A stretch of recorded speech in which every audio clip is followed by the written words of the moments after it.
brought him to church with me just a few weeks ago, and he's just a really nice guy. Had no problem. So he's got a very interesting background. He grew up partly Christian Science and then Catholic, and now he's kind of like whatever. But it was a lot of the same moral relativism. Very postmodern thinking. How did we get here? We could have been created, maybe not. I don't really know was basically the answer I got from him. Science sounds good, but that was pretty much what we got. Why are we here? To be good people.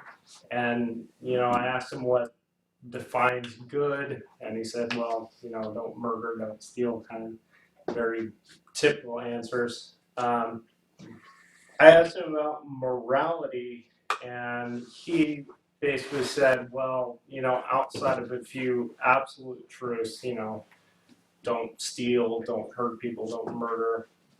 He said it's really kind of up to the individual really to figure out.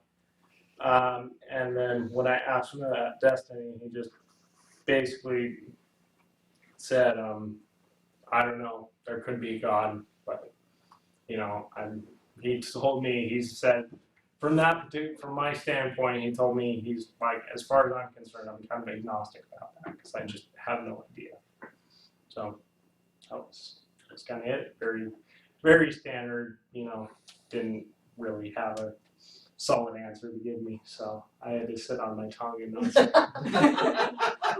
I've said things before, and we've had very deep conversations, but we kind of have that relationship where. With most people I work with, it's like, whatever you want to ask me, we work in construction, so there's usually no topic unturned in that industry. So, yeah, we always go back and forth, and we've had deeper conversations, but, he's just like, after everything I've seen, everything I've been through, I don't really know, and I don't really care to know. So, yeah, it's interesting. Did you pray strong tongues in the church? It was funny because we were speaking tongues at church when he brought it, and he was telling his girlfriend, he's like, yeah, half the service was in Hebrew.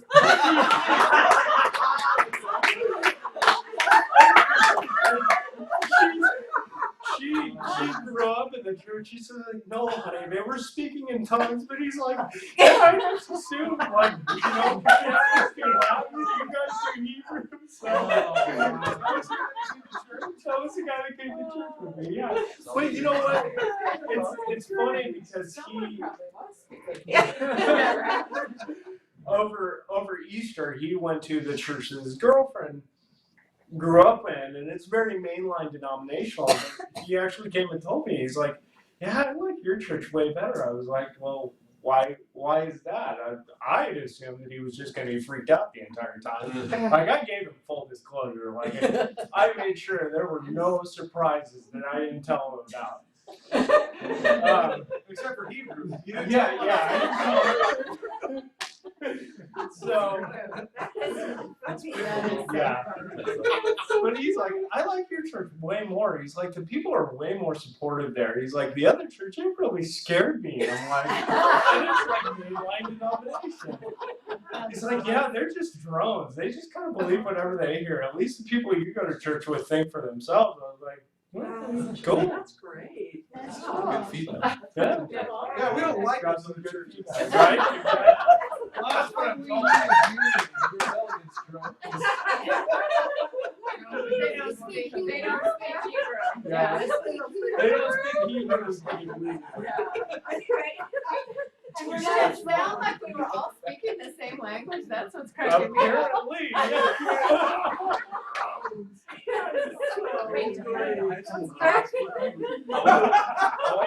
I wonder what Tanner's playing on. I know. I think you sound like India. There you go. Good job, Deanna.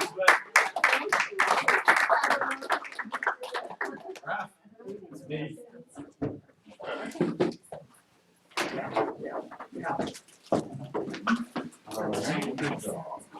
So I talked with my uncle. I was trying to get a hold of my grandma, but I couldn't. So my grandma would be way more interesting. But praying, man. You don't pray like that. But I couldn't get a hold of her, so I talked to my uncle. Grew up really Catholic as well. Not as hardcore as my grandma, but grew up in that environment, so yeah, a little bit of that. He grew up like that, Catholic, but after he gets 16, 17, I guess, he was like way out of line, like way 80s. He said, like, we just started living the life and that stuff. So travel and drugs and all that kind of stuff, right? But then he started coming back to religion, I'll say, and today he goes to church every day and all that kind of stuff. So I asked him, where do we come from? And he said, basically we are light, energy, same thing. And we come from God from creation. God created us, but God is a greater light. He is the main light, and we are like shots of light that he shoots on the earth. That's just what he said. And the purpose, why we're here, he said, it's really interesting because a really mix of everything, like Jan said, and I think that's really young generation to use. I'm feeling a common ground, like everybody within that energy thing, really strong, like almost everybody that I talk to. Yeah. And it's because I think they cannot identify really well, so they call it energy, because it's completely abstract, you know? And so he said, our mission here is to, our goal here, our purpose here on earth is to complete the mission that God sent us to. So we get a little bit of the Christian part. And to grow, to teach, to spread the gospel, same thing. And when asking about morality, he was really strong into that, no absolute truth. But I think is one thing that's really common right now. Because that's what I used to believe before.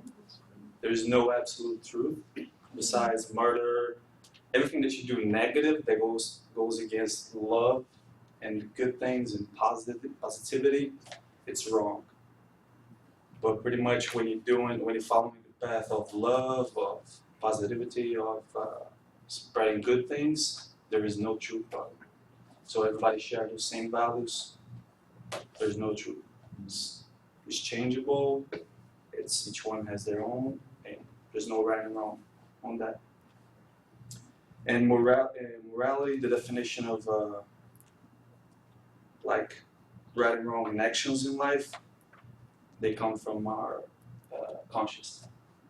They're not given to us. They come from our conscious and how we grow on that. Because we are an energy that occupies the body.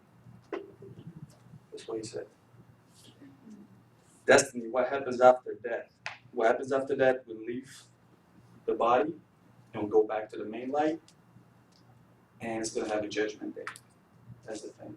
If you produce enough, if you were positive, if you were loving, and all those other things, you're going to still light. If you don't, you're going to become darkness. Same concept as heaven and hell, a little bit of change, I guess. And let me see what else. He said some interesting stuff. It was really easy. I didn't feel like cutting him over because he talks a lot. So I think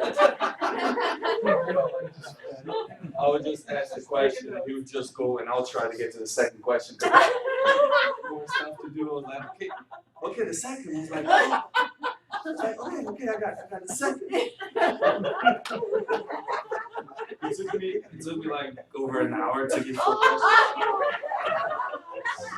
He talks a lot. You know Brazilians. Yeah. He talks a lot. Let me see what he said. But he also had the concept the Holy Spirit is God acting on us. So it's a big melting pot. Yeah. It's a big thing. But that I understood that his thinking is exactly how I think the majority of young people are thinking right now, is that really 100% that no absolute truth, as long as you're doing the good, not affecting anybody negatively, influencing anybody negatively, and energy aspect, and that's pretty much it, I think. And love. That's common ground. Love. So He Russ, said what a lot church about does he go to now? How'd you say he goes to church? He goes Catholic church. He goes back to Catholic church. But I don't know how it works for him. I think he just grabs it and just And just does whatever. yeah. Is he in Brazil or is he here or? Is it Brazil? Yeah, it's anywhere he wants to. Because they down there is major it's Catholic, the major religion, Yeah, but but Christian is growing a lot. isn't part of the Catholic Church down there kind of, really mixed in with? As far as I Some remember, of it is really kind of off track. as far as I remember, when I was going when I was a kid, it's pretty much like you just going to work, you stamp it, same thing almost over and over. Yeah. It's pretty much same thing. A lot of the Catholic, the priests who came over to Latin South America to evangelize, or I don't know what they call it, originally, they just mixed the beliefs of the people that were there with Catholicism, and just it became kind of intertwined. So that, for example, in Mexico, a lot of the churches stand where pagan worship sites used to stand, because they just came and they built a church on top of those places, and the demons that they worshipped, they just renamed into saints. Yeah. So they just kind of changed Kind of things like the around. whole Roman They Empire. just kind of that's what they did a lot in Mexico, in Mhm. South America. I think, Philippines too. I think there's The some Philippines. similar. So Because some of the Catholic Church, I mean, they'll go to the witch doctor. yeah, there's a lot of mix. There's a lot of mix. It's really you have the holy water and the entrance that you get in and all that stuff, and then you have Jesus crucified and then you have Yeah, all but then the when they go out of the building, they do things that are, kind of, yeah. They Yeah, did there's not, like I say, the that church did not go to the recognize witch doctor.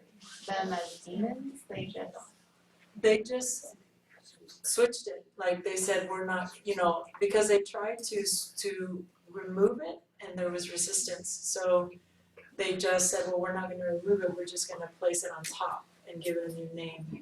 Pretty much, it's like they took Catholicism and placed it on top of whatever they had, so that it became. So, for example, in Mexico, the Virgin of Guadalupe is it's like I don't even know exactly, to be honest, how she's related to Mary, but but she's like right there with Mary, That's right? just almost even more important. It's Yeah, like, yeah. The Virgin of Guadalupe is like the person that you want to pray to, and how did she pray? I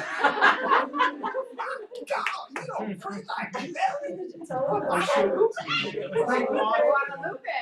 Wasn't that awesome? I love that. Yeah, you can't tell that to Mexicans. They pray to Guadalupe, and Guadalupe was actually it's the Catholic name given to a female demonic entity. But So you gotta understand, remember Catholicism has run its course in many different ways, meaning there's always been believers within Catholic Church, Yeah. and yet, like Constantine basically did the same thing. Use it as a political power, not an actual relationship with God. Right. So as a political power, going into Latin America, as a political power, it would be the same way as the Romans would take over a city and would allow them to keep some of their customs, but they would own their customs and then shift them. Yeah. So in the same way that Oh yeah. just the I remember now. Who they said that how they catechize, the priests. the Indians. Uh-huh. They would get this. What they would do? I remember that because I went to Catholic school. Uh-huh. They would grab their costumes that the customs, yeah. and would make them pray, thinking that they're praying to their God, but and then put Uh-huh. Mix it. mix it, Yeah. confuse them, and then they go get it and then you got it. Because it's about political power more than about God. It's using God as a political power to, and if you have the name God, then you could change a culture very quickly. Right. That's why for me, when I first moved to the United States, well, actually the second time around, I went to Bible school, and I remember being in a van with a group of students, and they were talking about the Pope and, you know, all these things that he was doing. I'm just listening, and I'm like trying to see where they're coming from, and they were like talking, and all of a sudden, like, it just was like, well, yeah, because Catholics and Christians are pretty much the same, and I was like, no, like, because for me, my experience growing up in Mexico, I just saw the bondage of Catholicism. My mom grew up in a Catholic school, and the nuns were like abusive to the point where she was traumatized. I remember being on vacation with her in this town.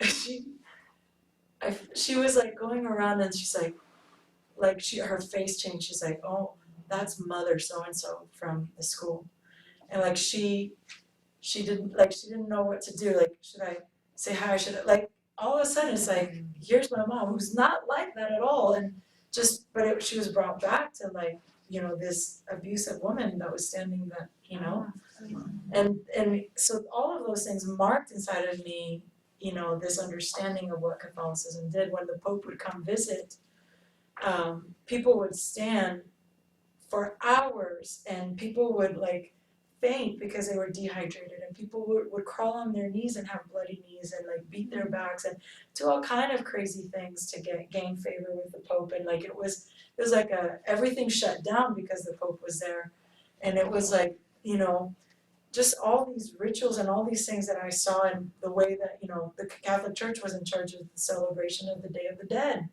and just all these things that were so part of Catholicism for me growing up that I couldn't, to me it was like, no, there's no way. Yeah. And so then it took me a while to realize that it was different in the United States, and that there are a lot of Catholics that really love God, and that, you know, that there was just a lot of mixture because of the political means that it was used in Mexico and in Latin America, and how they sought to use it to dominate the Indians. And in Mexico, there's even been violence between the Catholic Church and the Protestants for years. And in the last 15 years, it's eased up tremendously. Yeah. But Yeah, we've had Still tough in some friends with Yeah. death threats, and then even in Chiapas, by the Catholic Church. Yeah. So I was down in that was Mexico, that was very different for me when I first. very different. Yeah, so it's definitely, Yeah, they went there to colonize. That was it. Yeah. It's not to preach. no, to colonize. Yeah, that we learned it in school. Even in Catholic school, we learned that they came to colonize and all that.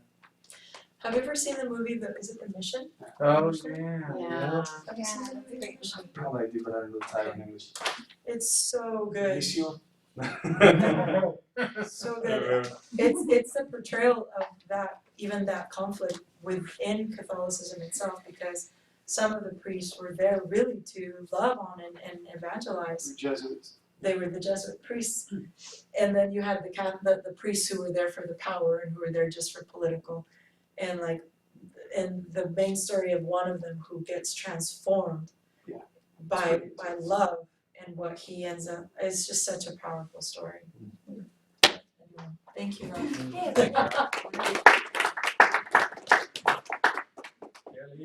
Everybody's is a different story. It's kind of interesting. Yeah. So I was pretty excited. So I interviewed my sort of new Jewish friend. I mean, Your new sort of Jewish yeah, I've friend. known her about a month, and like she's sort of Jewish because like she grew up Jewish, but like and she went to Hebrew school and all that, but she's not like doing anything now about it.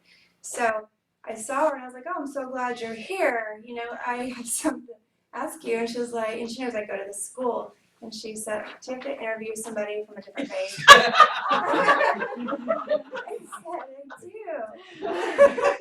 That's you. I was like, yeah. I was like, tell me everything. And then, so her family is Jewish, and I say sort of Jewish. So she explained the whole system of there's the Orthodox Jews, and on the other side is the conservative Jews, and blah, blah, blah, blah. And all the differences in between. And like she went into saying that although she was Jewish by birth, that they still didn't do like the whole synagogue thing every Sunday or whatever.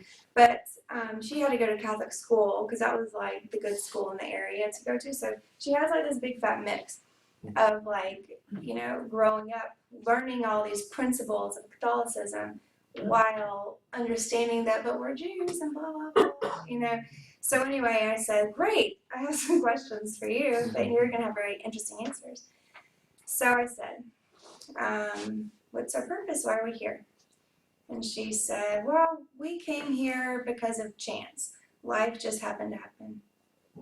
And I said, so how did it happen to happen? She said, well, it was just evolution. There's no other purpose. I was like, okay. It was interesting because she kind of would give me the answer, and then she looked to me like, Did I get it right? yeah. Yeah, and I was just like, I'm not going to give you an answer. You just have to tell me what you think. And she was like, okay. You know, she's very one of those people like, I need the affirmation kind of thing. Just say whatever you want. And I said, okay. And then I said, how about origins? Like, how did we get here and how was Earth formed? And she said, oh yeah, that's the big thing. Everything is made of stardust. Like she was really secure on that answer. And I was like, oh, okay. And I said, well, what about morality? Well, how do you determine right and wrong? Because we're working on the path of evolution now and Big Bang. And she said, okay. She said, well, I got my right and wrong from my mom in my elementary and middle school and Hebrew school. And I was like, well, I didn't. So like how do you like go into more detail about that?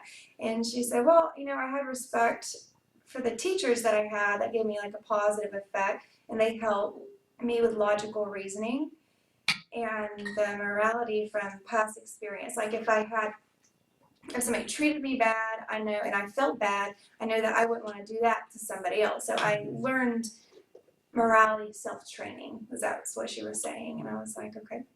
So, and she said, pretty much your personal morality all depends on your personal education, like how you grew up and wherever that was. And she said, also, this is interesting, she is somebody also who goes to counseling, like for 5 years, like, and really trying to work on herself, and it's just like a regular psychologist, you know. But anyway, they give her like little homework spiels and everything. And so she's like actively thinking some things through.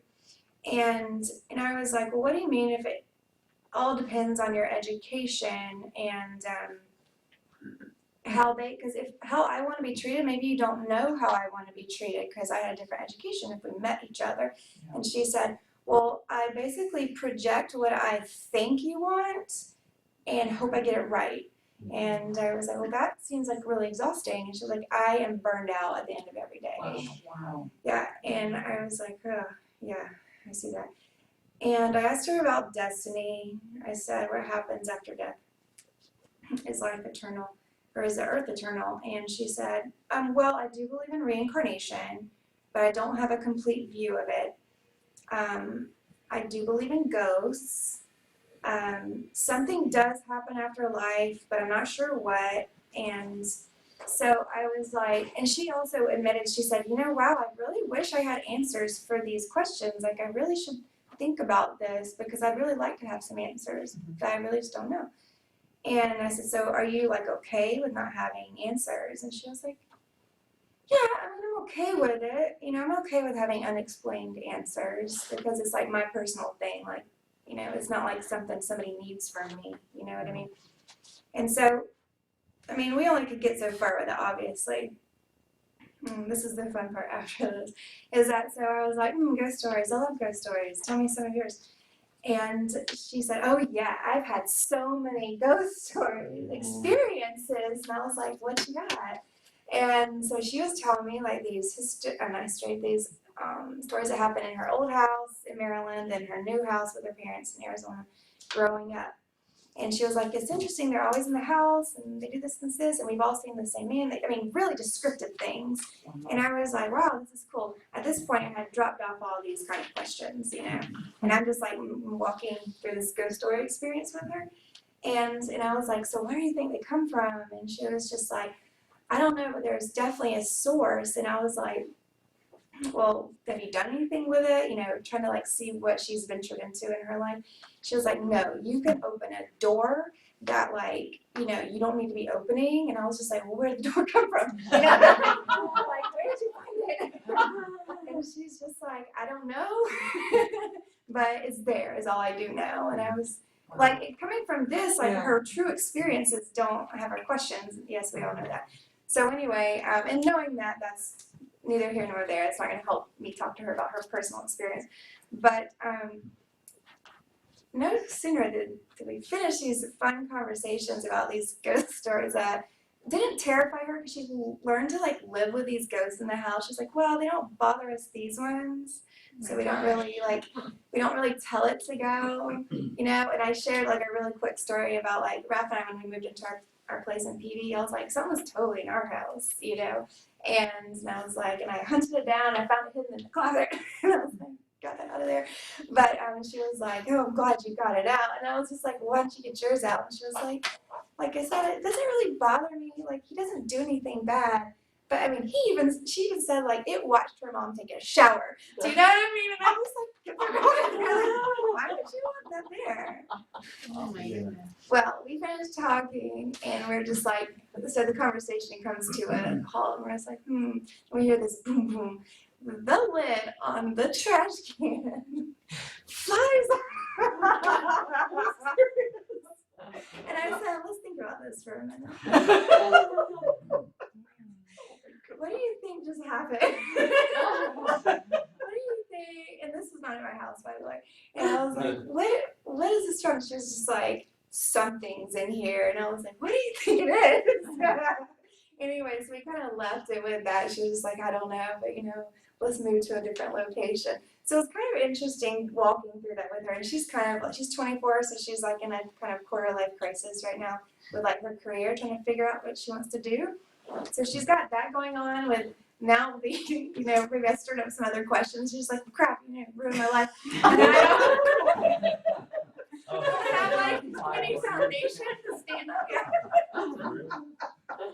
Yeah, so it was really fun, but I was honestly, I was a little disappointed in her. I was like, you know, I wanted to hear some like Hebrew talk. I wasn't like, how do you get my Jewish friends out? You know?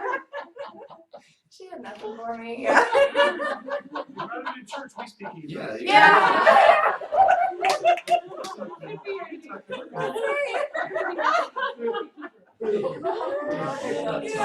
So that was pretty much a wrap of that. Wow, that's right.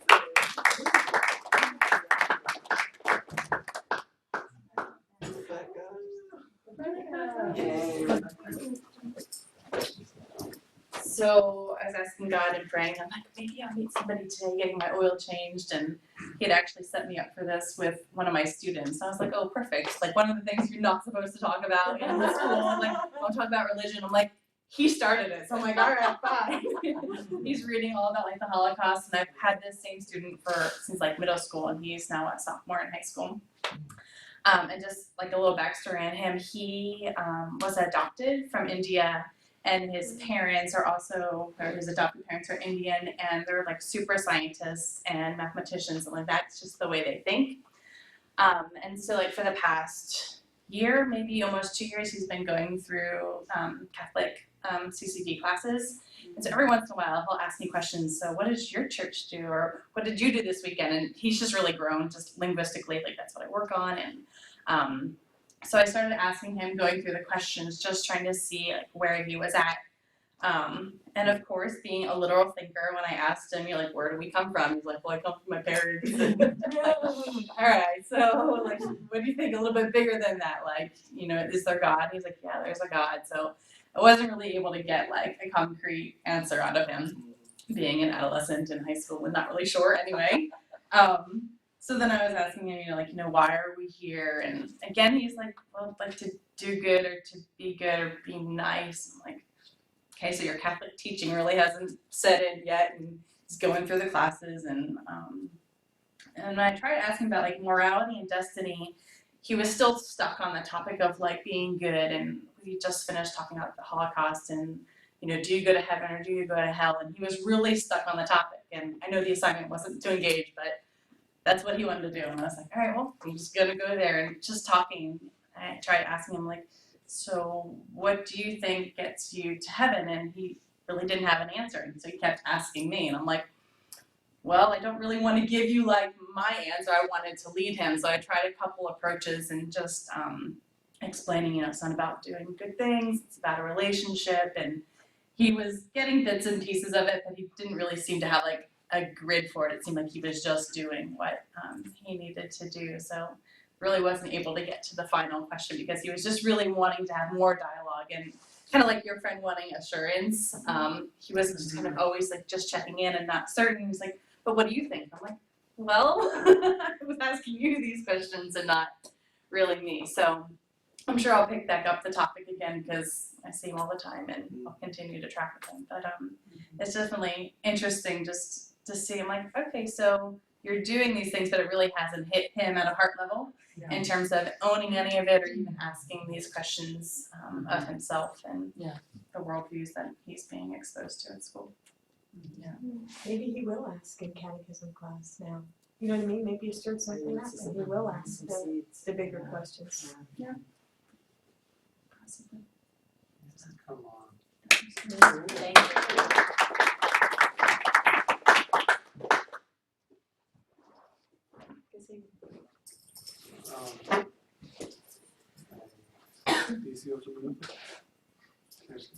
They're talking in Hebrew while we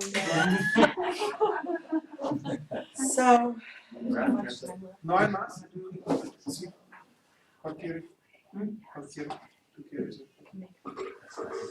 so this was really awesome, guys. How many of you enjoyed the process of asking? Cool. So think about for those of you who didn't do it, I challenge you to go for it, even if you don't do it for the school. And don't be afraid to engage. The purpose was to listen, but I found myself asking questions after the questions about other things because it's just a conversation, and you do need to kind of get to the questions because it's the assignment, but at the same time, just it opens up for conversation. One of the things, a couple of things that I noticed across the board is people love to talk about themselves, right? And they love to feel listened to and valued and validated. So we can never go wrong with being interested in where people are at as opening a door. So even when we think about evangelism or when we think about all these things, to enter into a conversation and ask people questions about where they're at. Questions are powerful because they open up a conversation, and also they cause people to question themselves. Like, wow, that I didn't know that I didn't know what I believe, right? And I love what your brother-in-law said, that if you enter into a conversation, he's going to ask you why you believe what you believe, right? And so that's the thing, is when you enter into these conversations, this type of assignment provides a safety net for you to feel like, well, I'm not going to get asked the questions, so I can be the asker of questions, but I'm not going to get asked. But when you don't have that safety net, then when you engage in these types of conversations, when you get asked, have you thought about these answers? And why? Why do you believe that? Like, where does that belief come from?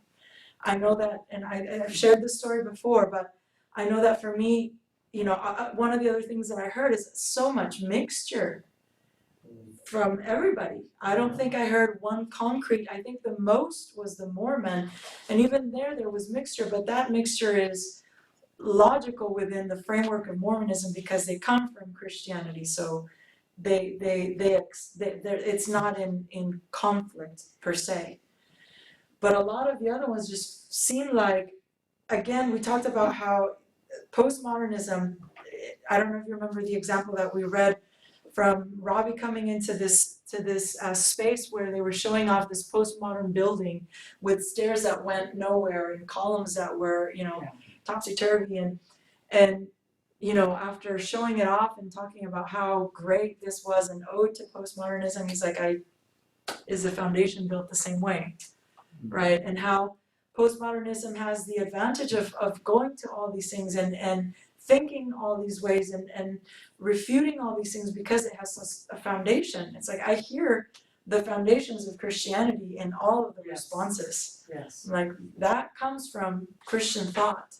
So there's a foundation that is sustaining your ability to push and it's just not really logically coherent. But for me, I know that I grew up in Christianity, but I also grew up in secular school. And so again, I've talked about how when I was about to start teaching the girls history and science, I had to think about how I was going to teach them this, because all of a sudden the challenge of what I was taught as education and what I was taught as Christianity kind of clashed, and I was like, I didn't even realize that was there. Yeah. I did not realize that struggle was in me. I just assumed, because if anybody would have asked me those questions, I would have answered the Christian thought. But I didn't think that it had a place in education. I didn't think it had a place in logical thought, in science. There was a place inside of me that had a gap that I didn't know until I had to teach the girls, and I was like, oh, wait a second, I actually have to teach this as history and this as science. Wow, that's intense. It was intense for me because I'm like, wait, that's absolute. That's me saying this is true, and this is what I am building a life on. And so it challenged me to really just dig and ask myself those questions and process and pray through them, and build, because I wanted to build in them a solid foundation, not just random thoughts. So I'm trying to think of all the things that I observed as you guys were talking. So one of the things that again was common throughout was this whole energy thing. That's why I brought up quantum physics, is because I wanted you to see that quantum physics came in as science. It was the science that opened the door to a mixture now, to where before there was a very big division between anything that was religious and scientific and like metaphysical.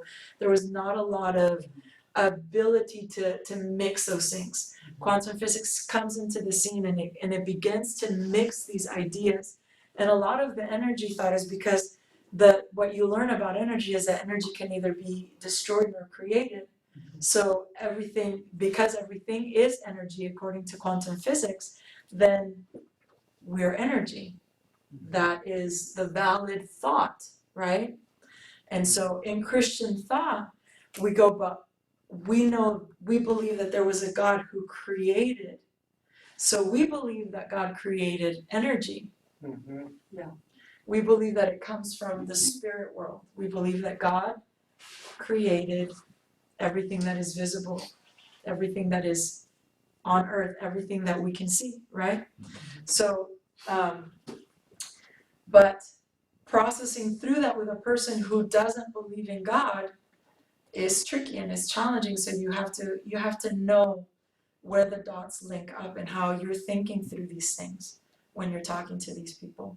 Because there is like a validity to it, but it's like, then where does it go from there? Because that's what I find in talking to some people who are new age. Right. You're going along and it sounds like you're on the same road, and then all of a sudden, breaks, Right. because it just goes in a different direction because Jesus isn't there. Right. Well, and again, like one of the things with the Big Bang and energy and all these things is, if energy is not created, then where does the Big Bang come from? Yeah. Because the Big Bang Theory that a lot of people believe then contradicts energy being eternal, because the universe isn't eternal. It started at some point through the Big Bang, according to how they perceive it. So then it's not logical, again, not logically consistent to think that the universe has a beginning, but that we're energy because energy is eternal. Does that make sense? So this whole concept, so I'm trying to tie how to them these things make sense. Because in their mind, like, karma is, again, energy being consistent with the fact that energy doesn't get created or destroyed. Because what happens with your energy when you die? It can't be destroyed, so it has to come back into something else. So these are where the thoughts go into either karmic, not karma, but reincarnation, or it goes into the earth, or, they don't know where to put it, but they just know that it's there, right? But how is that consistent with the origin of the universe? If they believe in the Big Bang, then, and then again, like, thinking through reincarnation, there's more people now than there ever has been, so how did that happen, right? Like, how did wouldn't there just be the same amount of people? Like, do souls split? Does energy, Plus the thought that it's on merit, I think I said this is, I think there'd be a lot more worms than people.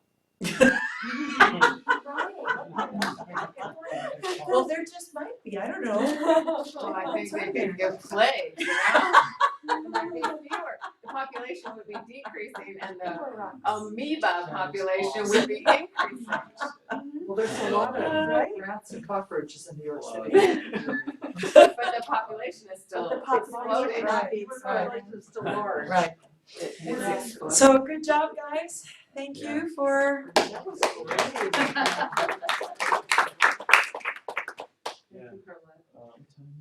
Thanks for asking.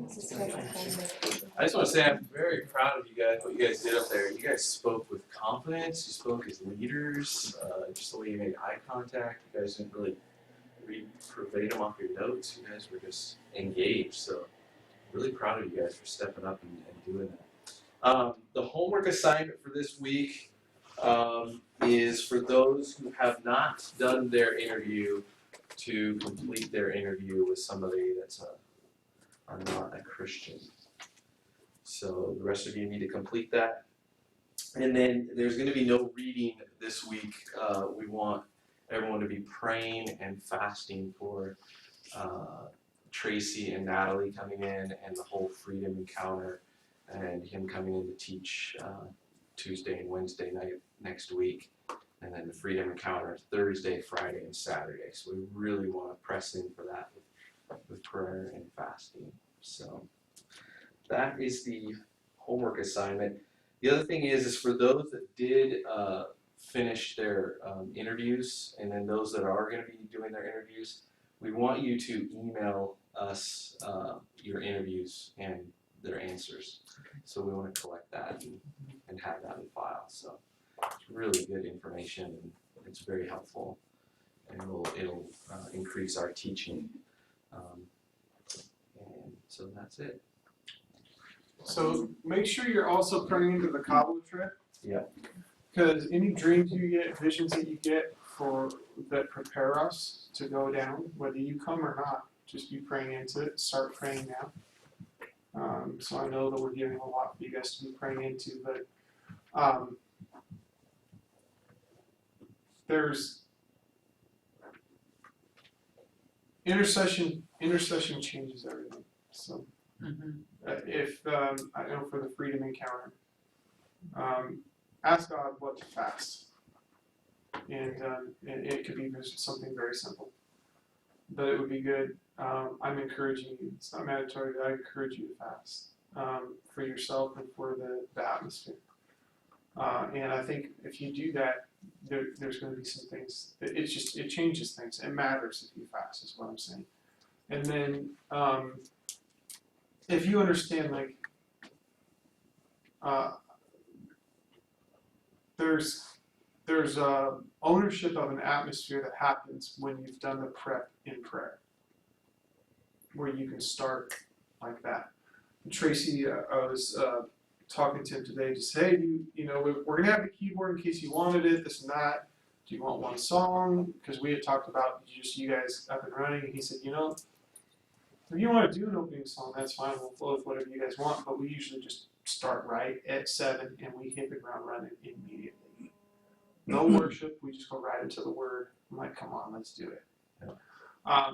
But how many of you know that they carry something with them, but we want the ground prepared for them. We don't want it just to flow off their gift. What you do matters in your prayer, in your preparation, and then if you can, come at least 15 to 20 minutes early and just pray in the sanctuary. Just pray. Pray over all the chairs. And get that place ready and humming so that when they take the mic, we're right there. And then I'll talk to you guys more next week. Even, you know, Tracy will be here about Tuesday and Wednesday night, but I'll talk to you more next week about getting ready for Cabo in your intercession. So even if you're up here, if you're praying for us while we're down there every day, stuff's gonna happen. It's gonna break wide open. So I bless you. And I just speak life over more conversations, that this wouldn't just be one assignment, that you find yourself starting to ask many people questions without feeling like you have to give them answers. That it would provoke conversations, and that the Holy Spirit would use you to bring the harvest in. In Jesus' name, amen. Bless you guys.